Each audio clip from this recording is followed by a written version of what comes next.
Hello, and welcome back to Learn English Moments. In today's episode, we'll explore the inspiring life story of one of the most influential political figures of our time, Daw Aung San Suu Kyi, as she turns 80 years old this June 19th, 2025. We'll take you through her early life, her political rise, years of house arrest, time in government, and the impact she continues to have on the people of Myanmar and beyond. Daw Aung San Suu Kyi was born on June 19, 1945 in Yangon, Myanmar, known at that time as Rangoon, Burma. She is the daughter of General Aung San, the national hero who led the country to the brink of independence from British colonial rule. Sadly, he was assassinated in 1947 when Suu was just 2 years old. Her mother, Daw Aung, was a prominent diplomat and public figure.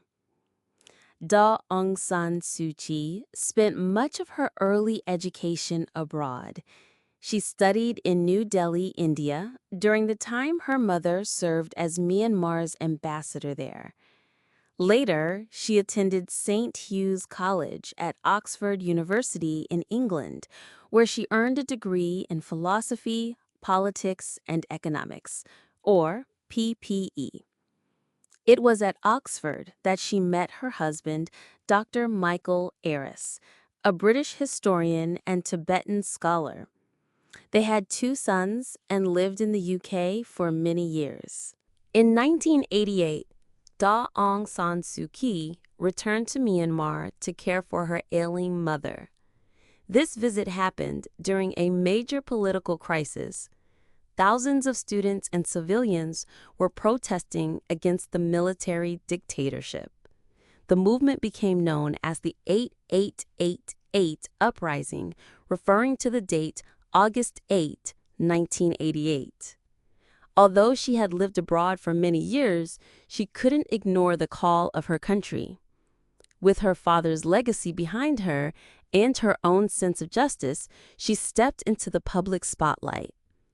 That same year, she co-founded the National League for Democracy, NLD, and quickly became the voice of the democratic movement in Myanmar. Because of her growing influence, the military placed Daw Aung San Suu Kyi under house arrest in 1989. She was detained for most of the next 21 years, with only a few brief periods of freedom. Despite the isolation, her message of nonviolent resistance continued to inspire people. She remained committed to democratic change, even at the cost of family and freedom. In 1991, while still under house arrest, she was awarded the Nobel Peace Prize. The Nobel Committee praised her for her peaceful struggle and moral leadership. She dedicated the award to the people of Myanmar, saying that her prize was a recognition of their courage and suffering. In 2010, Daw Aung San Suu Kyi was released from house arrest.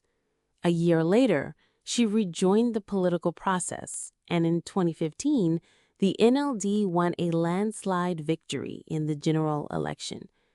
Although she was constitutionally barred from becoming president, she was appointed state councilor, a role similar to a prime minister. Under her leadership, Myanmar saw a shift towards civilian governance.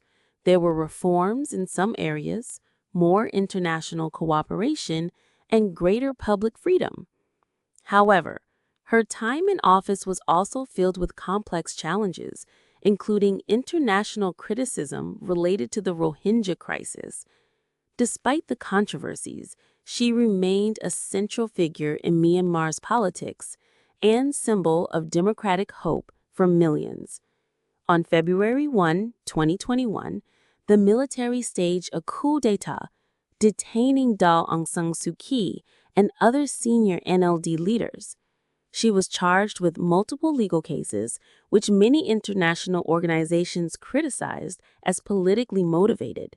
As of her 80th birthday in 2025, she remains in detention.